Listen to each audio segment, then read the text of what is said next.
Hey guys, lovely to make contact with you all.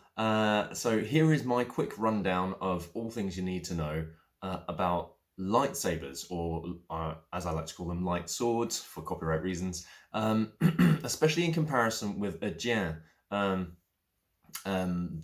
Chinese straight sword, gim if you're Cantonese, whatever you want to call it. Anyway, I've got a selection of the things to compare, and I'm going to show you sort of the difference between certain blades and things like that. So, okay, come on over. Oh, by the way, welcome to my not humble studio. Okay, so this is, might as well run down about this. So this is a competition sword. If you look here, there's a little tiny 7 there. I don't know if you can see it. Yeah, just about. It's the top part of it is missing, but it would have been a 7. So this is a size 7 blade, and this is a 31.5 inch blade. Now, so they're sized obviously for competition because competition you don't want to hit the ceiling like that or hit the floor like that. And it's nice and squishy. Yeah, this is the flexible type, so competition type. Yeah.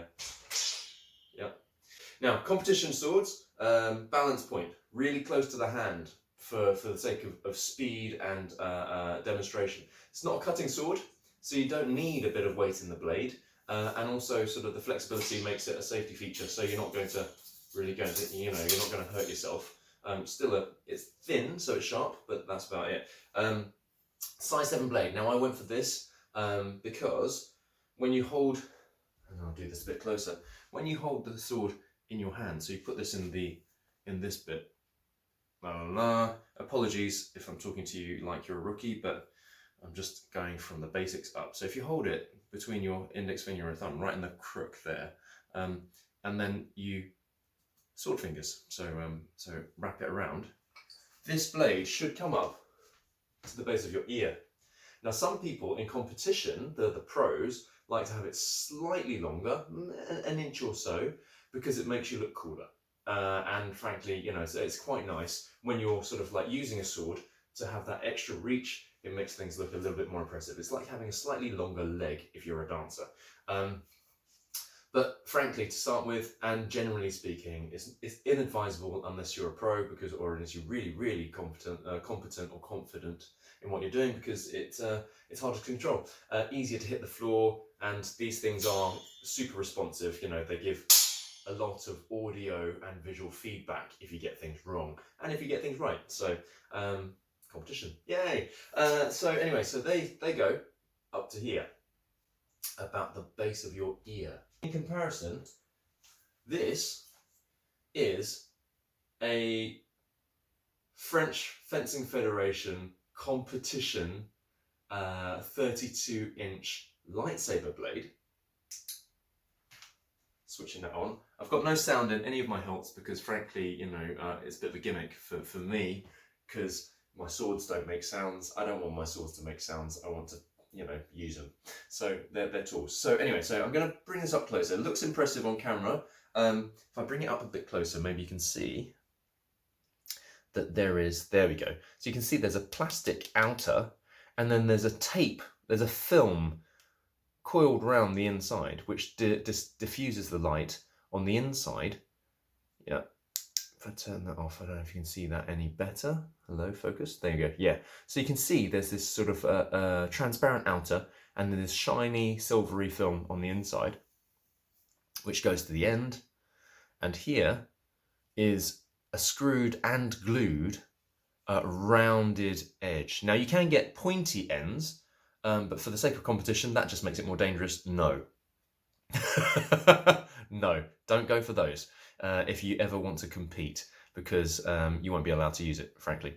So go with the rounded ends, just like they're rounded in the movies, but not in the Clone Wars, in the animations. I'm just saying, there's a slight difference. So yeah, once you switch this on, boom, the light diffuses. Yes, you can see it diffuses differently here, but that's okay.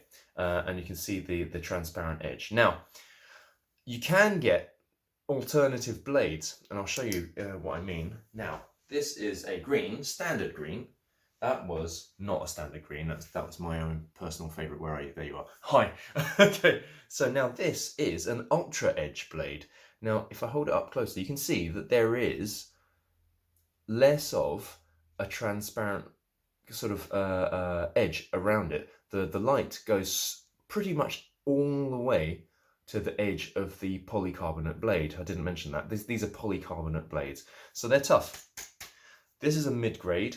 Competition swords are also a mid-grade. I'll come back to that in a minute. So if I go to the end, you can see, again, this is screwed and glued. Mostly glued, though. And this is the big difference. These may pop out. They have a tendency to pop out, apparently, when you go hell for leather on somebody and you're really smacking merry hell out of somebody. If it pops out, or you sort of damage the end of it a little bit, if it's not major damage, you can take the end, take the blade out, put it round the other way, and then put the end back in on the other side, and then carry on playing until it's completely broken, and then or fighting until it's completely broken, and then it's not an issue, and then you replace the blade. So they're all replaceable. These are polycarbonate blades. So this is an ultra edge blade from ultrasabers. Now there are lots of variants on this, and there are lots of different things, configurations in terms of the LED. So a lot of them will sort of power up, go vroom and vroom, rather than just on off. Yeah, on off. I've got a little switch here. I'm using my little finger. Yeah. So they are all very fancy, really not good for competition because there's just more to go wrong. You want a good, solid, effectively glorified torch. Oh, hurts me just to say it. But in practice, it's an LED in a hilt with a battery pack, no sound. Now some people like to fight with sound. I think I'm still looking into that. I'm still sort of relatively new to all this, but that's kind of what I'm going for. Something's flashing. Oh no, it's totally fine. So this is, you'll notice, this is a shorter blade. This is a 24-inch blade. If I hold the hilt, like my thumb approximating where the guard is, and I'm holding on here, sword fingers if you will. If not, don't worry about it because it ain't a Chinese sword. You'll notice it comes up a lot shorter than my ear, the lobe of my ear, the bottom lobe of my ear, which is fine. You'll notice that it's very different when you spin it, yeah? So you'll notice that actually it's, it looks a bit truncated. Some would call it a Shoto blade if you're into old canon, whatever, and old Luke Skywalker used to use a shorter blade as well as a larger blade when he really needed a bit of extra. So you could call it a Shoto blade. Great for beginners, great for kids, yeah, and also great for learning indoors. Not gonna hit the ceiling, not gonna hit the floor. Yeah, you can see. Yeah, or you can see if I stand back, you can see there's good clearance even with my arm completely straight. This is not the case with other blades. This is a 36-inch heavy grade blade, meaning it's got more. You can hear a bit of a cracking sound. That's not cracking. That's the film on the inside that diffuses the light. That's it hitting the walls of the polycarbonate blade as the polycarbonate bends a bit. But this is going to give you some heft to your blows. So this blade will allow you to go hell for leather pretty much against a wooden sword, or think wooden sword basically. This will hurt you like hitting someone with a wooden sword. But obviously it's polycarbonate, it's got a bit more give, just a slight bit of flex to it. And it's, it's not going to break so easily. And it's replaceable, yay! So if you want to go full out without pulling your blows, heavy combat, that's what you're going to be looking for. So there's a lot of people out there who do sort of lightsaber combats, armoured up and stuff, yeah, you can go hell for leather with one of these, and that is the preference. So that's the difference. This is going to hurt you. If you're not armoured up, that is going to hurt, yeah? So especially in your more sensitive areas. So here, I'll pull this up a little bit closer. So again, it's an ultra edge blade, this one. I started off by getting lots of ultrasabers, lightsabers, because they're cheaper. However, cheaper construction, comes at a price. The hilts are quite hefty. They're quite wide. They're not too wide, but they're wider than you'd expect if you're used to using a competition sword. You'll notice also at the end, once again, if I hold this up a little closer, there you can see. So it's not got the threading or the finesse of a competition blade. So frankly, I would go for a competition blade. Unless you want to practice indoors, in which case get a shorter blade for practice. Mid-grade is my advice. Now the reason for that is unless you've got someone to actually combat with, a mid-grade is good enough. And if you hit someone really hard, it's more likely to break before you break one of their bones. Just saying, it's a safety consideration.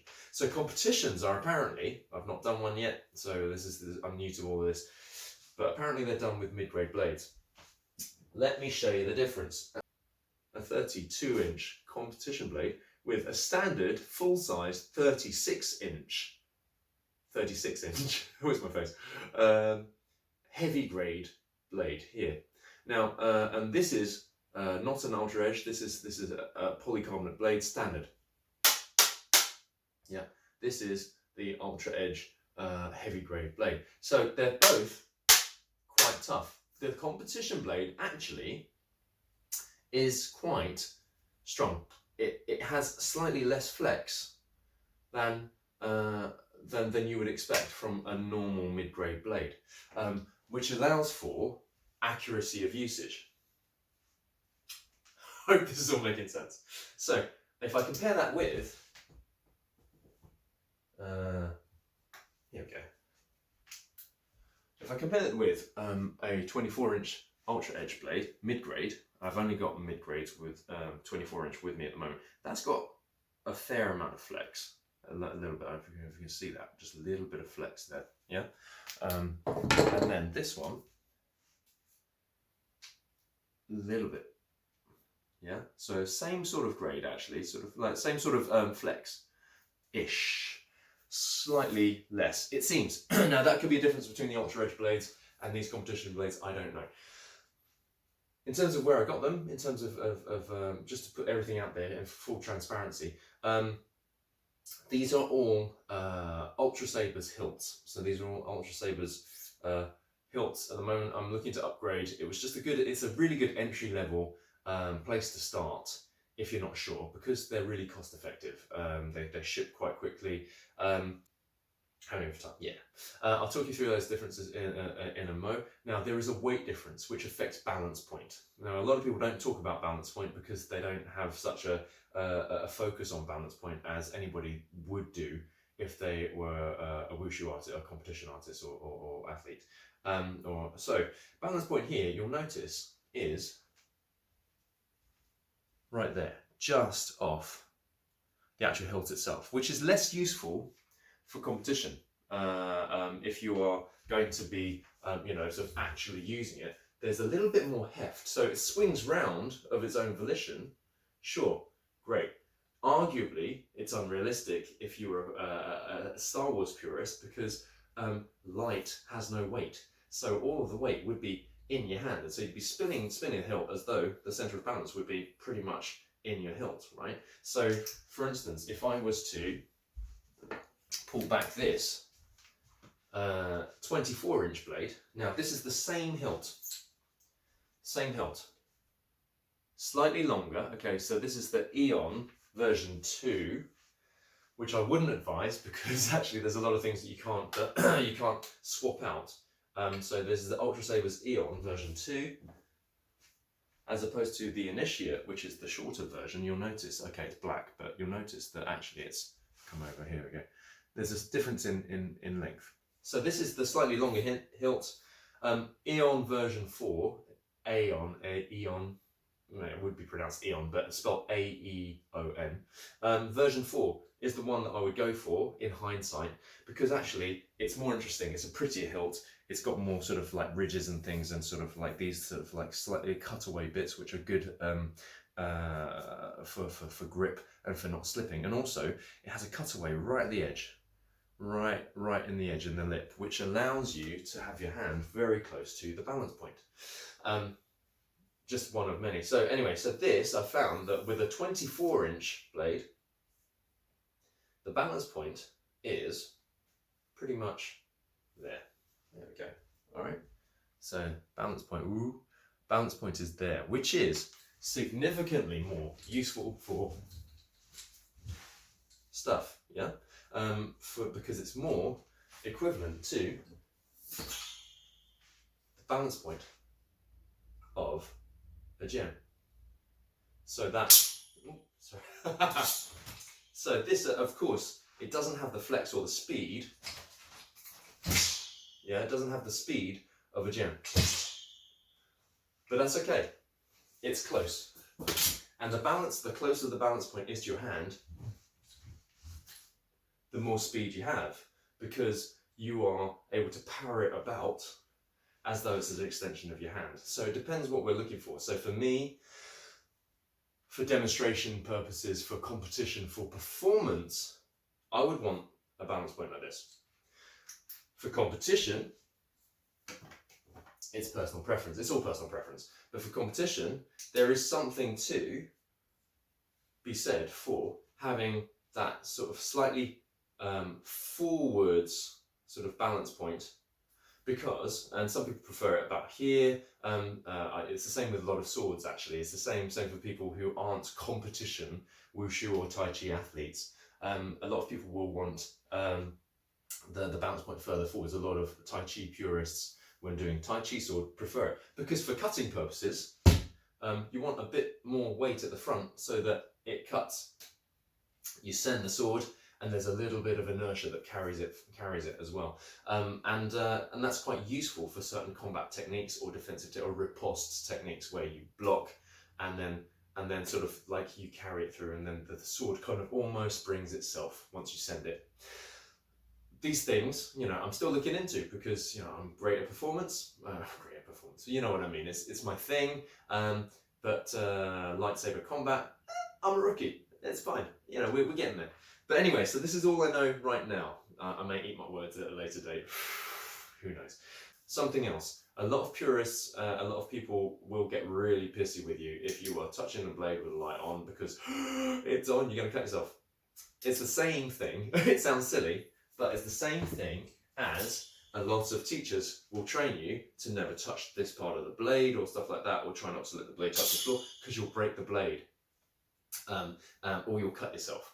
And that, I always thought that was silly, but actually I have some live blades, and okay, I do tend to cut the hedges in my garden with sharp swords.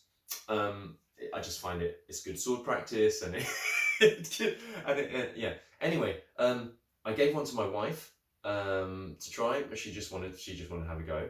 And you can break a sword blade by hitting the floor with it. I'm putting it out there. I've now seen it happen. I now have a very cool broken sword that I could do a proper sort of, you know, sort of Lord of the Rings thing with, you know, if I wanted to. It looks very cool, yeah. However, I wouldn't advise breaking swords. Yeah, we were lucky. Nobody got hurt. Anyway, so, competition sword. Competition blade.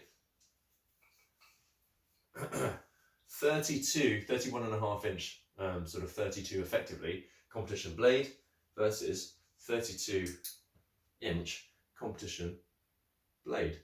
So you'll notice that actually if I put them guard to guard, the sword is longer, but that's actually to do with the fact that the blade itself, the polycarbonate blade, some of it is in here, held down with the locking screws. So you get Allen key, hex key. You've got 2 points here, which is great. So you screw it in 2 different places, so it's properly secure. But if I move it forwards to where the base of the polycarbonate blade would be, you see they're pretty much the same sort of length, right? So if I compare that with the standard 36 inch, same thing, pretty much the base of the blade. You can see the difference in scale there. Okay, now there you can also see difference in balance point. Yeah, so pretty much about there. Okay, so I'll come a bit closer. There we go. So this is with the cheapest lightsaber hilt that ultrasabers do. Ultrasabers do, and this is an initiate. An initiate, I think, dark initiate because it's black, I think, or something like that. Doesn't matter. So this is very, very simple. Cheapest one, it was like $55 or something. So it's a great starting price. However, it gives you less counterbalance because it's shorter, it weighs less. It's actually quite similar in terms of handle size. Excuse the tape on my thing, but to a competition sword. If I stand over here so you can see the comparison. Yeah, to a competition sword. You can see it's quite similar. So in terms of techniques, in terms of placement, especially with things like when you want to stop the guard, the pommel against your hand. If I first show you this way, probably. There, quite heavy. You'll notice how much slower that was in comparison with a 24-inch blade in exactly the same hilt. Here we go, I'll show you just there. Okay, so exactly the same hilt. Yep. 24-inch blade mid-grade versus a 36-inch blade heavy grade. Yeah, completely stop. Yeah, but you know, sort of that sort of movement, which is Chinesey, but why not? It's all game. It's all game, especially for your own choreography, for creative practice, rather than combative practice. Throw it all in, which I fully intend to. So it depends. It's that trade-off in terms of feel of the hilt in your hand, the actual lightsaber in your hand, versus functionality. So if you're going to get a short handle like this for the sake of price and entry-level niceness, I would get a version of this. This is this short initiate size of hilt, and I'd get a short 24-inch blade, mid-grade, with it, because it's good enough. Frankly, you pull it out, it's still a lightsaber. You can still do all sorts of things with it. Yeah. Sorry guys. But it allows you to practice indoors and be less likely to, you know, sort of take someone's eye out, you know, or to knock something off the mantelpiece, which means that you can practice more, which means it's much more functional. And then you can translate that to a different hilt for as and when you want to go into a different setting. So that's why I got such a range of things, because I actually wanted to see what the fuss. I wanted to see what the deal was. So this balance point here with a 24-inch blade there, just pretty much, pretty much here on the hilt. So just right up, pretty much in the guard, which is kind of where I like it. So if I compare that with something that many of you will be more familiar with, balance point, pretty much in the guard. Yeah, and if I compare that with, now, a longer saber, also with a 24-inch blade. So this is both with exactly the same identical 24-inch mid-grade blade, but with the Eon handle, which is slightly longer. It's one of the longer handles that they do, which is great for contact sword work, by the way. Well, this is something I haven't talked about yet. Yeah, excuse me. So these are great. A longer hilt is better for contact sword work. It also looks quite nice. It balances, I think, the 24-inch blade really nicely. But that puts the balance point right here in this. I keep forgetting what they're called, but these cutaways, as opposed to the balance point being here, where I've put my thumb there and there. Can you see? So that's a difference. Now that puts this really nicely in my hand. So if you can, you know, go up a bit and spend a little bit more, like an extra $20 or whatever, I would get the longer hilt because you can do more with it. And it's really quite nicely balanced now because it's exactly where you hold it. So which is really nice for everything that you want to do. The other thing that you might want to explore, especially if you're not going to be smacking merry hell out of somebody initially, which in lockdown is probably not going to be the case. You can rolling down your arm sort of stuff and doing all this contact work, which is really cool for all the tricks. And we like tricks. Well, I like tricks. I know you like tricks. Anyway, so that is pretty much it. So I would advise a longer hilt if you can, with a 24-inch mid-grade blade for practice.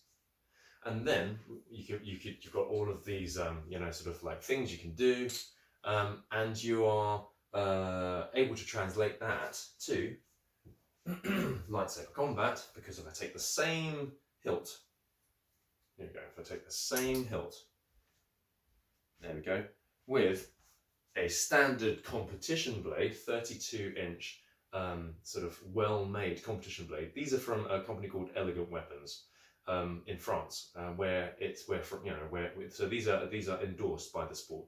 So then the balance point is only forwards of this one. Not very much, yeah, not very much, which is good enough to still have a feel for everything you want to do, but it means that there's a little bit more weight, just a little bit more in the blade, but it means that the control that you have with this one is still going to be largely applicable to this one. You'll be able to use it, you know, for different things. So once again, just a comparison, if I hold them side by side, you can see the difference in the length there, which will of course change certain techniques in terms of hitting the floor. Hitting the ceiling shouldn't be an issue unless you're in a low ceilinged place, which at home, use this one, not an issue. In competition, you'll be in a higher ceilinged place, not an issue. So so really it's all about hitting the floor and hitting yourself and reach. It does look better doing lightsaber techniques with a longer blade. Of course it would. It's the same with swords. If you use a short sword, people tend to go, ooh, sword's a bit short for you. With lightsabers, people don't give a shit because they're not purists and it's not a competition culture. It's fun. So actually, I would go for a shorter blade for practice now, a 24-inch mid-grade blade, which you can get in pretty much this is standard in terms of the blade lengths. They only come in 24. I think they do 18 or something like that for like super small children. But they're 24-inch blade, 32s and 36s. So 36s as long as they go. And he's back. Okay, so hey, sword, competition sword here. Sorry about all the tape. Yeah, it's one of those things, you know, when you do things for a while, as you know, you start taping things and customizing things. So this is the Dark Initiate blade hilt. You'll get all sorts of. This is the cheapy switch. It's protected by this plastic bit around it, so that you can't accidentally turn it off and on while you're doing stuff. It works. It works. You can get recessed ones, so ones that actually dip into the ultra low profile and sometimes dip in further, so you can't switch them off whilst you're doing things. You can get other ones with buttons at the back. When you look, there's actually quite a lot of people out there that make lightsabers, and there's a lot of variation, a lot of fun, some beautiful, beautiful stuff. You don't want anything too flash. You want something with not too much fuss on it, as little fuss on it as possible, so that you don't hurt your hands when you're holding onto it. And if you throw it and catch it and start doing tricks, you're not going to sort of like, you know, stab your finger or stump your finger on, I can't think of the word, on bits sticking out. So all of the stuff, the stuff from the movies, the replicas, they look great for film, but when it comes to fight practice and stuff like that, you know, it's not what they'll be holding. In fact, I think the Qui-Gon Jinn, the one with the shroud, the sort of black, is a black lightsaber with a silver shroud on it. When you look at the practice sabers for, you know, the prequel movies that Liam Neeson and Ewan McGregor were using for all that high-speed sword stuff with Ray Park as Darth Maul, they were all pretty much variants on that because it had the least amount of stuff on the outside. So they were practicing with those for good reason. And then they, you know, had the movie props for everything else. just in terms of practicality, I would say if you need to fork out an extra like $10 or something for a low profile thing. I went for the cheapy versions because I just wanted to see what the deal was, with a view to upgrading in the future from a knowledgeable place. So yeah, so this quite short. So as I said before, it is equivalent to a competition, wushu competition or taichi competition sword hilt. So they are pretty much comparable in terms of size, but polycarbonate blades aren't rated for weight, so they're weighted for thickness, so internal wall thickness. So the wall around the hollow is the circumference of it is rated for thickness in terms of toughness. So mid-grade, slightly thinner wall, heavy grade, slightly thicker wall. That's pretty much it. So if I compare that with this, so you can see the Eon significantly longer, which does change the way it feels in your hand. Not in your hand, but in terms of the movement you can do with your hand, because here, certain things, if you're used to, here, no problem, if that makes any sense, yeah, going past your forearm. If you angle it wrong slightly, with a competition sword, the tassels will hit your arm. With this, the hilt will, this pommel will hit your arm, and then you're going to, it's going to break your flow a little bit. But obviously, it's just a practice thing, and you want to avoid that anyway. Ultrasabers is an American company, which means that you have to pay American shipping costs if you order them to the UK. So you can order them there, pay for shipping, and it just bumps up the price significantly. So there are UK makers, and I'm just getting into sort of the whole sort of French thing, because in France they've got some beautiful, beautiful functional lightsabers that obviously you can use for competition, because that is the only country where it's a recognised sport. So fortunately, I know with lockdown and Brexit and everything else, we're effectively further away from France now in terms of practicality than we are geographically. However, it's still worth getting something from France because shipping and everything is still easier. It's just across the water. So Elegant Weapons is one to look up. They have, interestingly, and they're one of the only ones that in fact, the only company that I've seen that does this so far. They have hilts. They have one hilt called the consular, which has an optional brass pommel which screws on at the back, which is pretty much sort of where you would open it up to change the battery. So they had, instead of these ultrasabers, another cheapy thing is that in there, if you can see, standard 4 AAA batteries, which go in there. I've started using rechargeables because you can charge them up and then sort of go. It is better than having a charging port. You'll see a lot of lightsabers where you can plug them in and charge them, but that means you have to leave the lightsaber alone while it's charging, rather than just swapping in and out a battery, if that makes any sense. So for competition purposes, for practicality, you're better off getting something with a rechargeable, replaceable battery, and just having a couple of fully charged batteries with you. Or if you can't get a rechargeable, then you've got a standard battery, it's a standard sort of size, throw it in, and then you can just carry on going, just swapping the batteries. So much more practical, right? It's like a rechargeable car. You have to wait for the thing to charge. I wish you could swap the batteries out. Anyway, so they have a pommel replacement for you that's made of brass, which is heavier, which provides ballast. It takes this sort of balance point and shifts the balance point back, because it gives a little bit more weight to it. And they have an adjustable one, which is very cool for tricks and spinning and everything else. So they have a brass pommel. I'll send you the link, or I'll put the link below. There you go. It's a video, isn't it? I'll put the link below. So they have a brass pommel with different sized brass weights that screw into the pommel, depending on the amount of weight that you need, which can shift the balance point quite significantly. Now, in terms of lightsabers, significant is a couple of inches. That's significant, because actually of the weight of the polycarbonate blade. Yeah. So it can shift the weight pretty much from here to here. yeah, or depending on the hilt that you've got, maybe from here to here. But it makes a big difference in your hand. If you're not sure, get yourself a stick or something sort of like heavy, and hold it right in the middle where the balance point is, spin it around a bit, and then hold it offset by sort of 2-3 inches, or like 2 inches or so from the balance point, and then spin it around again. And you'll see that it does make quite a difference to the responsiveness in your hand, and also how much wrist strength and dexterity it requires to manipulate it and do the tricks that you want to do. So Elegant Weapons, they do that with a consulaire. It's not the prettiest saber, but it's functional like these. They're smooth, it's round, it's got nothing sticking up. It's designed for lightsaber combat, actually.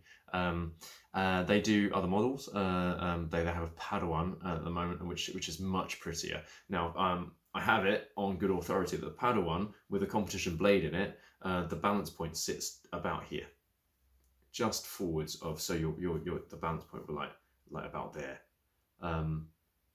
towards, just in front of the guard of your lightsaber. With a brass pommel in, I think it shifts the weight back to about here, and I think it would, you either like that or you don't. I would like that personally, but the consulaire is probably going to be my next saber, because I want to see just how much fun you can have with adjusting the weight. And so it's customizable. So if you're not sure, getting something that's customizable, it's designed to be customizable, and it's probably a good thing. Oh yeah, colors. Here you go. So this is a green. So this is a standard green, and you can't really see. I wonder if there's a way of getting the camera to pick up the green. That looks more turquoisey than it actually is. And if I give you a comparison with an actual turquoise, this is a bluey green, which is my personal preference. I don't know if you can see the difference there. They both look more turquoise than they actually are. If I compare that with a blue, here we go. This is quite a deep blue, actually, which when the battery starts to go, it looks slightly purple. So this is a Guardian blue, so standard blue LED. This is a standard green LED.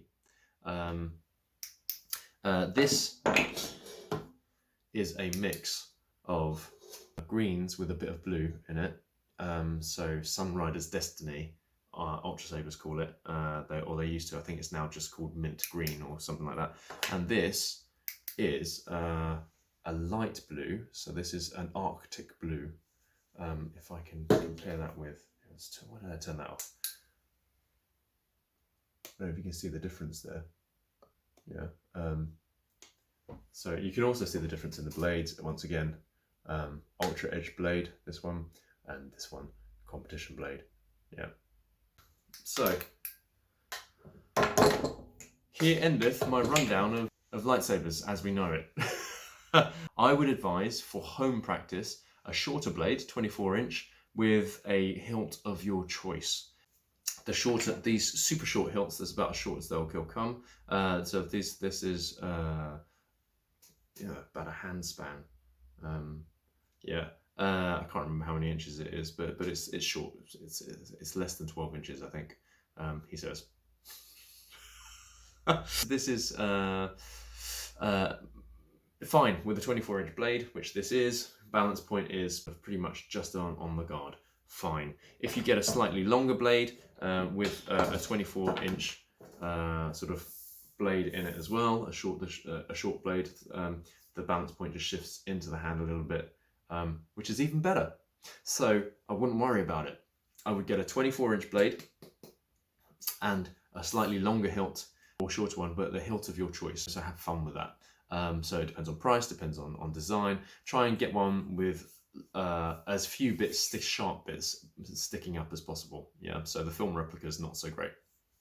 Get yourself one that you can make your own. Low profile switch, yeah, that would be cool. I mean, frankly, these are not a problem at all, but I think after you've dropped them a few times, these may chip away and stuff, and I think that could get really annoying. But so far, not a problem. Here, I'll show you these set screws. As you can see, you need a hex key, Allen key, but they'll send you one to unscrew, and you can replace the blades in and out. Initially, if we're not doing any combat, I don't think you're going to need a replacement blade, so I wouldn't bother getting yourself a replacement blade if you want to keep your costs down. But if you're going to get a replacement blade, maybe sort of get a 32-inch blade and a 24-inch blade so you can swap them out. Make sure they're both mid-grade. You don't need a combat grade one unless you're planning on using it as a weapon on the street, because you're allowed to carry a lightsaber legally, but you're not allowed to carry swords and sticks and stuff like that. You could, so justifiably for self-defense. Yeah, mid-grade, 24-inch for home practice, 32-inch to get used to sort of combat and stuff, and when we start sparring and things like that. 32-inch blade is the way forwards. Don't get a 36-inch because it's just frankly unwieldy. And we don't need the extra length for competitions, for most competitions. And you're more likely to take stuff off the mantelpiece with it. Okay, and the last thing I must mention is not every lightsaber, there's a lot of cheapy lightsabers out there that don't have this depth of purchase on the polycarbonate blade, and you really do need it. This is something that I'm still looking into myself in terms of what's sanctioned by the French Fencing Federation, because actually you need the security of at least, well, ideally 2 or more set screws in there, so that that's not coming out. Yeah. The last thing you want is to swing it around and either have it pop out or for it to shatter off the hilt because it's got no, it's not got enough purchase on it. It's only that bit and it pops out. Don't want that. So yeah, shop around for that. Read the descriptions on the lightsabers you're thinking about getting. Okay, cheers guys. I better go. Bye.